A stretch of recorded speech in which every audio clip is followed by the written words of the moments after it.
This is VOV TV, and you're welcome to this week's edition of our news magazine. It's a news package that highlights the major activities that took place during the week. In the front of our news magazine tonight, we brought you the reports that organized civil society groups protest against police brutality and extortion during the week.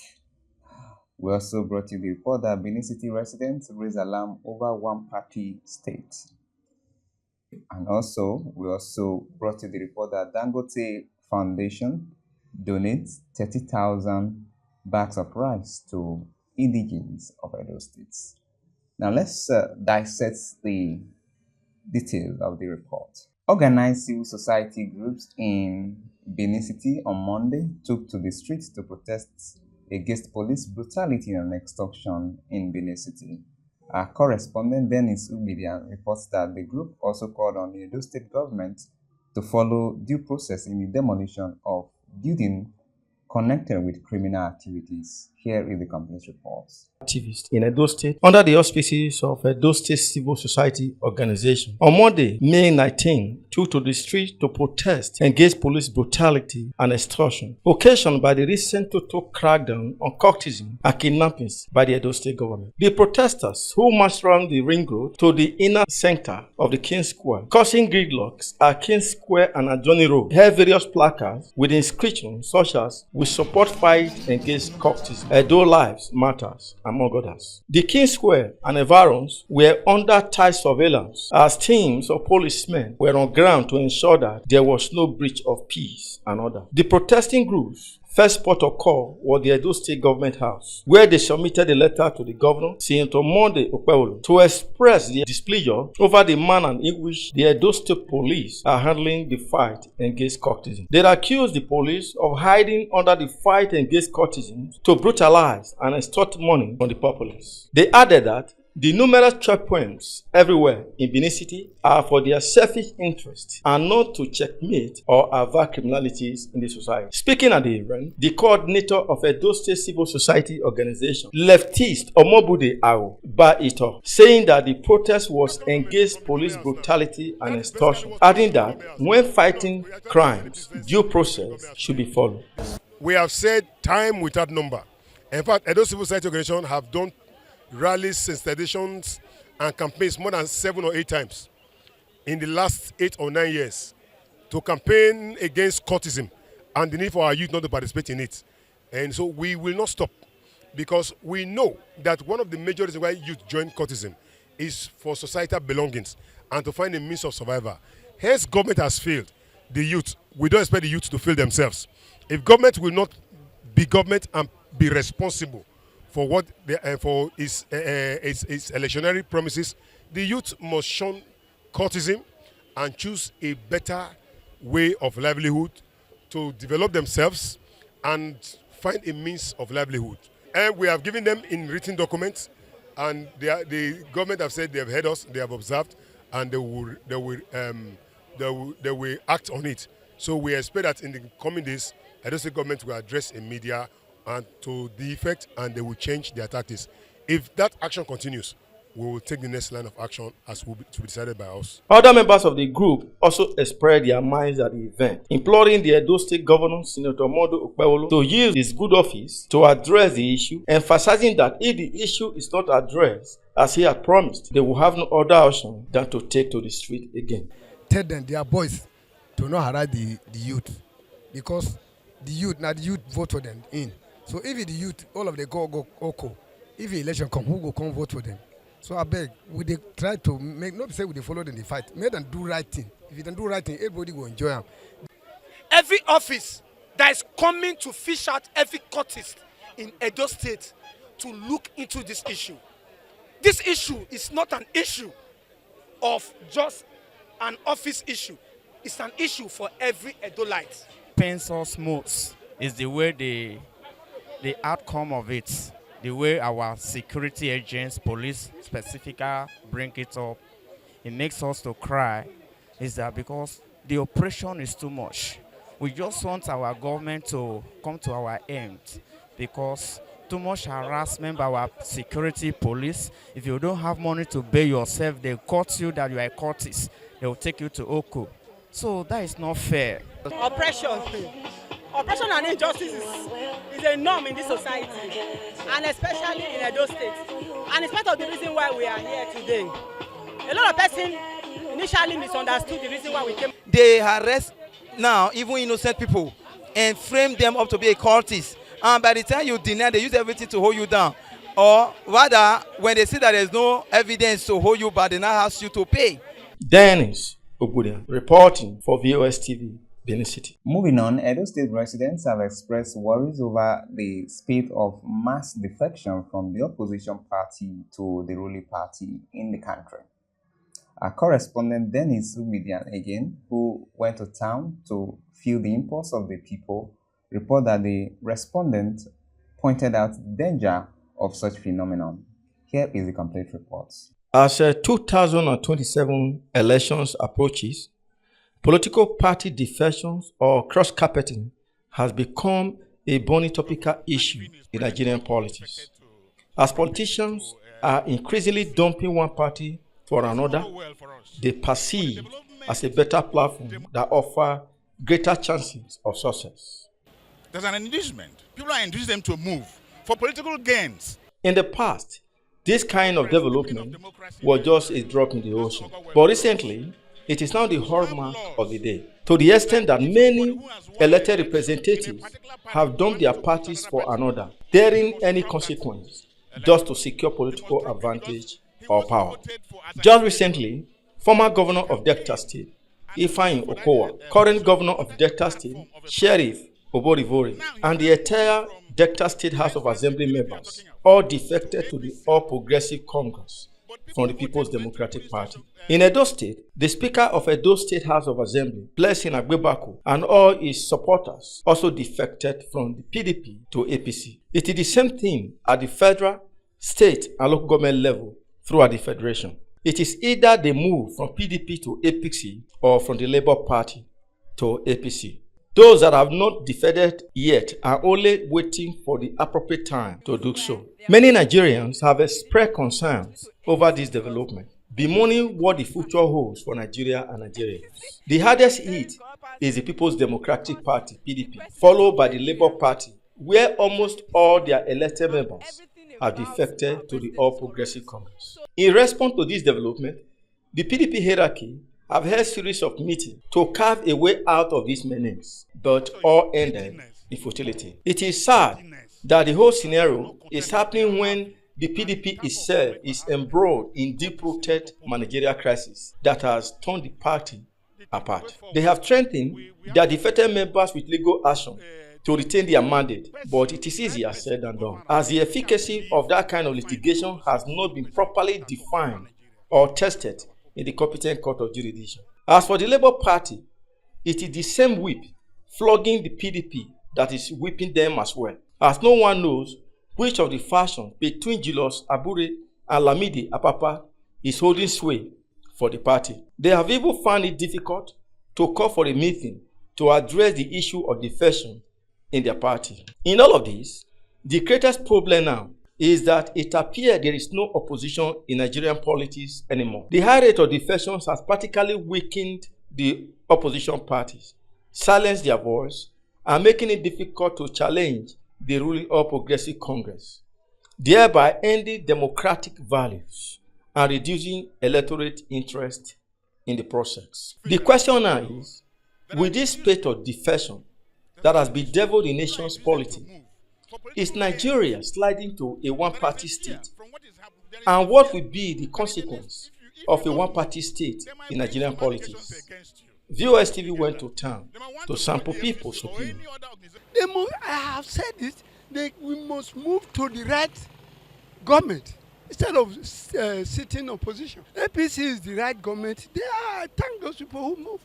Even myself, I was a PDP, but when I saw the ruling party, I moved to APC, the normal thing, instead of us to be fighting ourselves. It's lack of corruption.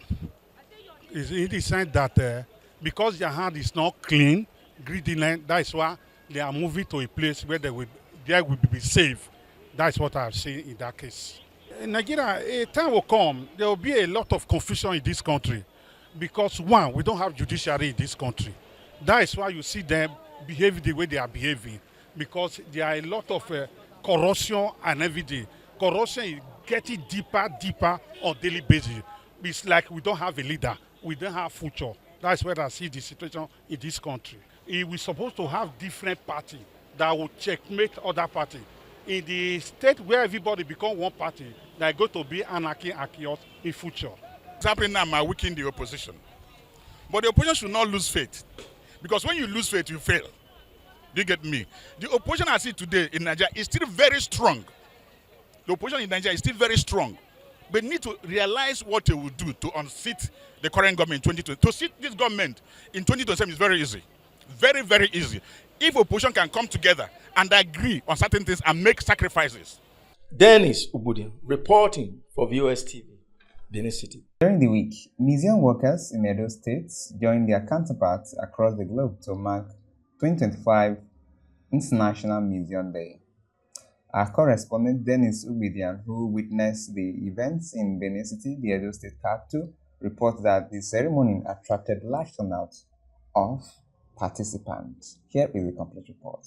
It was an excitement galore today in Benin City, as the National Commission for Museum and Monuments celebrated the 2025 International Museum Day. The celebration held at the National Museum premises, King Square, Benin City, attracted the creme de la creme of the society, such as Professor Mrs. Josephine E. Abe, HOD, Theatre Arts, University of Benin, Dr. Osuma Augustine, Assistant Chief Ethnographer, National Museum, Benin City, Chief Osayamambo Osemenge Ero, the Edo Obayara of Benin Kili, Prince Nusa Enof, PRO, Committee of Heads of Federal Establishment, Edo State. Oruven State James Osase, State Coordinator, National Teacher Institute, Edo State, and Chairman, Committee of Heads of Federal Government Establishment, Edo State. Madam Imeda Ebon, Zonal Coordinator, National Commissions for Mass Literacy, South Zonal Office, Benin City. Others include Mrs. Imafidon Uyosa, Minister of Arts, Culture and Tourism, Mr. Collins Inegbeze, Mr. Osawe John, Mr. Akbata Osayeni Mowa, Heads External Relations, Chloe Jade, tourist from the USA, Man Olaeton, the curator, and Zonal Head South Nigeria. Ajewole Monday Imawi, Chairman, Organizing Committee, International Museum Day Celebration. Alonge Joseph, HOD, Education Department, National Museum, Benin City, among others. The 2025 International Museum Day, with the theme, The Future of Museum in Rapidly Changing Communities, marks a global celebration of the cultural, historical, and educational importance of museum, which is observed every year on May 18. It is celebrated to unite museum professionals, cultural institutions, and millions of visitors around the world in recognizing the vital role museum play in preserving collective heritage and dialogue, understanding, and innovations. The National Museum, Benin City, has shifted the International Museum Day to May 20th because May 18 had fallen on a Sunday. Delivering the lecture on the theme of the day, Dr. Osuma Augustine expatiated on the essence of museum to the society and how it can aid the world to cope with rapid changes in the society. I titled the subject of this lecture, Rapid Changes in Communities and Interventions of Museums for Sustainable Human Welfare. The simple meaning of that topic is the various changes that are taking place in our communities today and what the museums can do to help us so that in spite of all these changes, all of us will survive. Just permit me to go straight to the point. The first change I have here on my note is natural disasters. All over the world today, we hear cases of natural disasters. Other eminent personalities at the event also bear their mind on the importance of the International Museum Day and other sundry issues. The purpose of our gathering today centered on what we normally do every year. In the year 2025, we are celebrating our Come along with your chairs. every May 18th of the year. Although today is not it's something that is being celebrated all over the world, not only Benin, not only in Nigeria, but all over the world. And we are celebrating the topic that we all know as the future of museum in rapidly changing communities. And that's the purpose of our gathering here. We let the people know, we interact with the public, we bring the locals to understand the importance of cultural artifacts and other necessary things that they need to know about their rich cultural heritage. And that is why today we are making use of this opportunity to tell the world that the museums are those in charge of monument and site. They are in charge of those that are speaking to the public about the outreaches, skill acquisitions, and other programs that we do that will enlighten the public about what the museum do. Okay, people are here, everything went fine. We thank God for the weather. The weather was really friendly. Initially we thought it was going to rain, but we thank God. And again, you could see what is happening there. We have schools, they are doing queens, then cultural display. In Nigeria and across the world, I also celebrated a national. It's like a Christmas day for the museum, where you showcase your cultural background, your way of living, the heritage of your people. So it's a time where we showcase our culture to the world at large. Inviting different schools to come and engage in the celebration of today's event. As you all are aware, the traditional day of the museum is how to showcase the essence of importance of monuments and museums to history. Because when histories are replayed to the younger generation, they will be able to know the essence. Other side attractions at the event include cultural display and quiz competitions by the invited schools.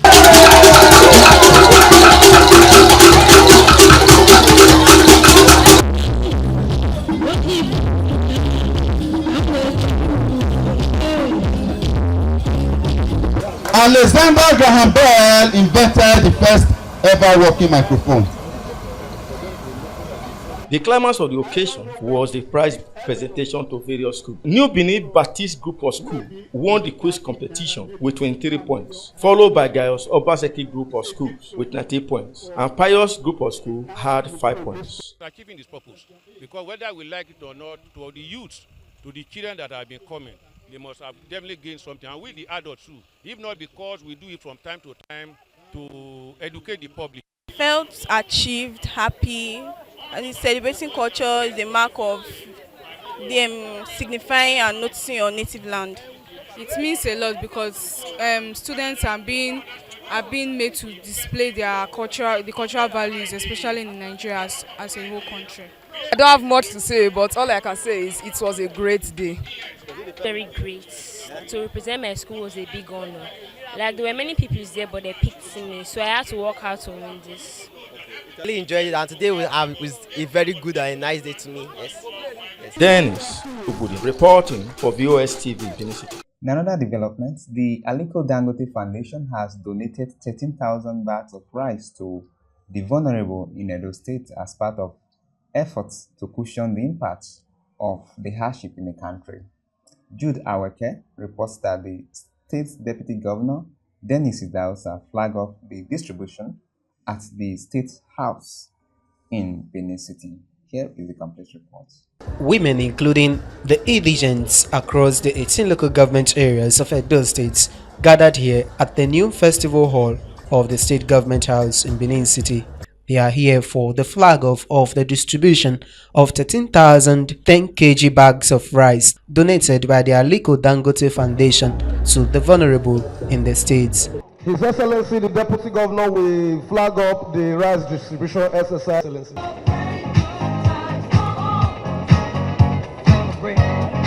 Thank you. Representative from the foundation says the untold hardship in the country underscores why the foundation deemed it necessary to carry out the nationwide free rice gesture to cushion impacts of the dwindling and high cost of living on the less privileged in the society. The rice, as we partner with the state government, will be distributed to indigent vulnerable families across all 18 local government areas in the state. This act comes at a crucial time, given the state of our economy and the hardship people are facing. It is an act of compassion that will provide much needed relief to those who are in need. This generosity serves as a reminder of the importance of corporate social responsibility and the critical role philanthropists play in addressing poverty and hardship. One man cannot do it all, and we have to unite to tackle hardships and support those engulfed by it.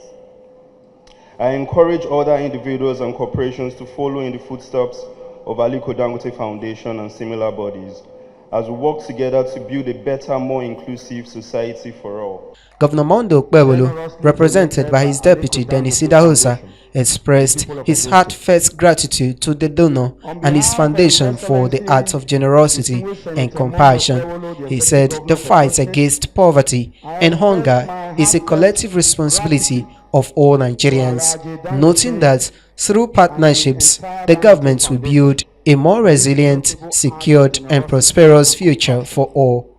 This donation, it is a testament of the foundation enduring commitment to elevating poverty and promoting food security and supporting the most vulnerable members of the society. The initiative is to distribute 1 million bags of rice to the 774 local government area. Is a laudable demonstration of Alhaji Dangote's dedication to the well-being of our nation. As we commence the distribution of these bags of rice to the vulnerable across the state, we assure you that the process will be transparent, equitable, and will be carried out with utmost integrity. We will ensure that these items will reach the vulnerable families and communities whom they are intended. I want to use this opportunity to call on other well-meaning Nigerians to emulate Alhaji Dangote's exemplary generosity, as the fight against poverty and hunger is a collective responsibility, and together through partnership like this, we will build a more secure, resilient and prosperous future for all. He added that the administration has aligned with the President Bola Ahmed Tinubu's renewed hope agenda to prioritize food security for the nation. We have launched Back to Farm projects aimed at cultivating 3,000 hectares of land across the 3 senatorial districts of the state. This effort underscores our commitment to achieving food sufficiency and enhancing agricultural productivity across the state. The leader of the market women in Edo State thanked Governor Mondo Okpebholo for all he has been doing for market women and vulnerable people in the states. She noted that since the governor came on board, he has empowered youth, women, and the vulnerable across the 3 senatorial districts of the state.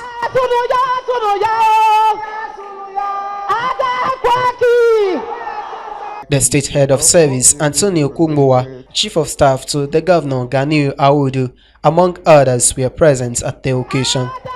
Jude Aweke, reporting for VOV TV News, Benin.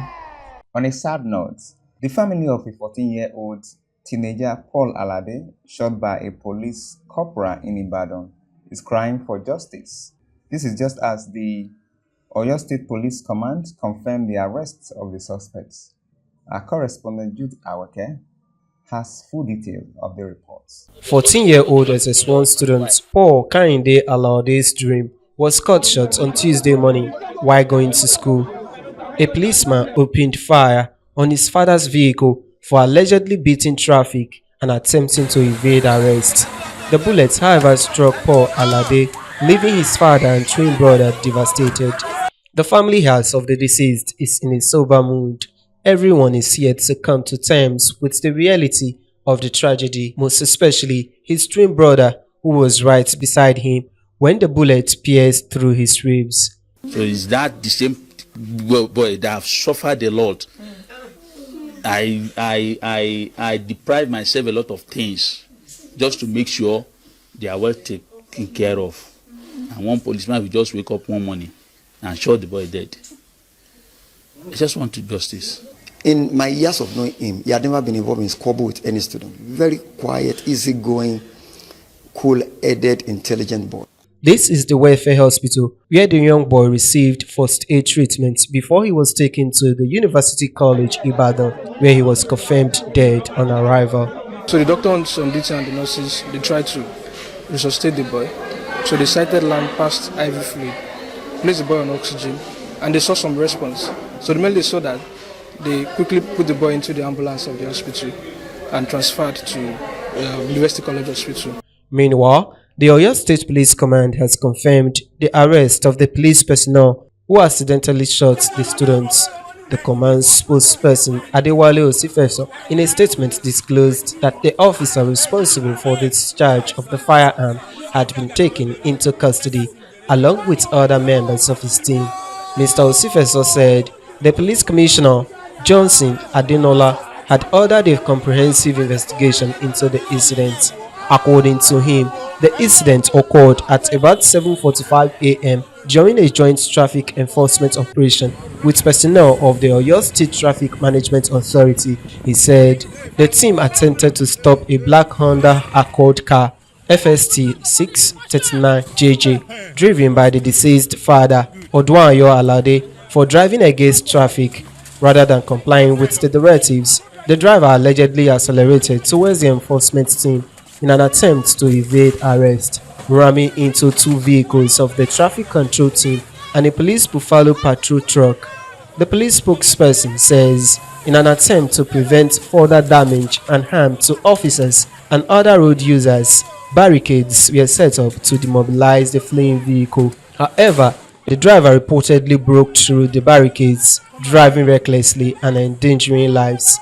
The police spokesperson says, given the nature of the driver's conduct, the officers suspected possible criminal activity or a case of adoption. This led to a police chase, and in an attempt to immobilize the vehicle, a police corporal discharged firearm aimed at the tires, but the bullets mixed and tragically struck Kainde Alade, the student who was seated behind his father, the driver of the car.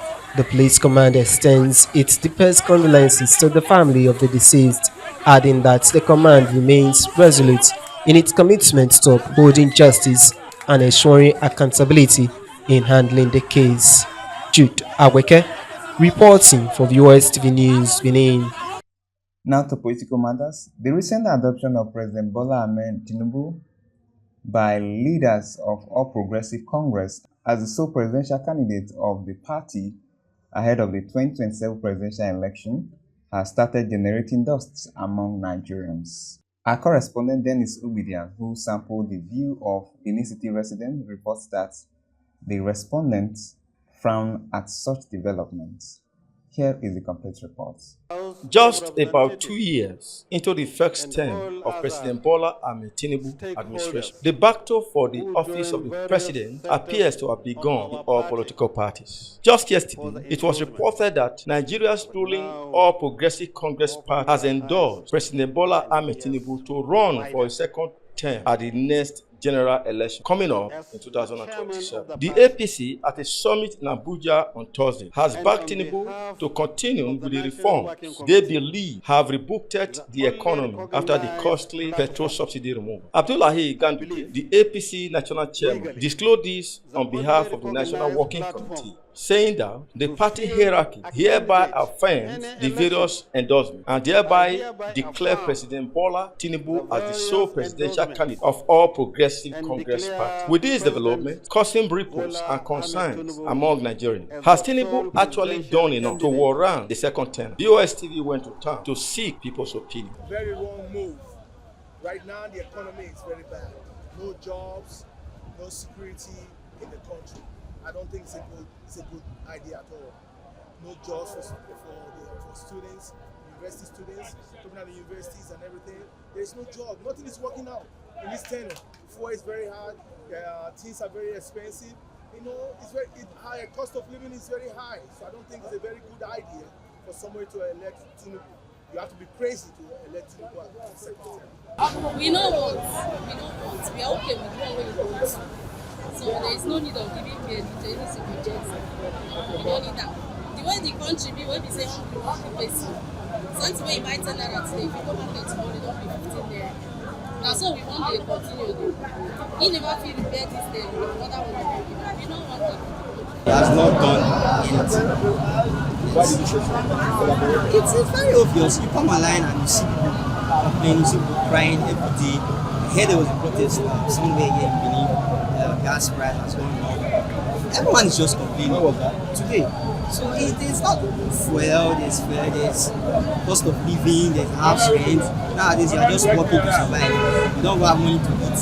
You are just hustling to, rather, you are just working to eat and not to have a good life. That's not. Especially considering the fact that the first move he made at his inauguration by removing the subsidy on the price of oil has been a disastrous step, and he never made a reverse. In other words, he never reversed the step. It's part of the hardship of Nigerians.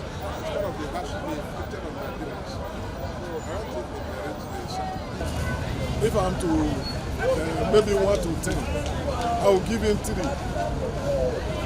Yes, 3 over 10.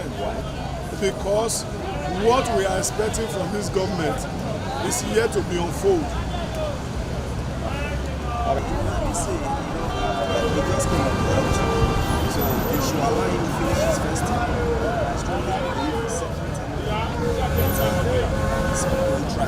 Dennis Ubudu, reporting for VOV TV, Benin City. That is the size of our news magazine for this week, as produced by Kelly Isegbe. I am Austin Ayeni. Do enjoy the rest of your weekend.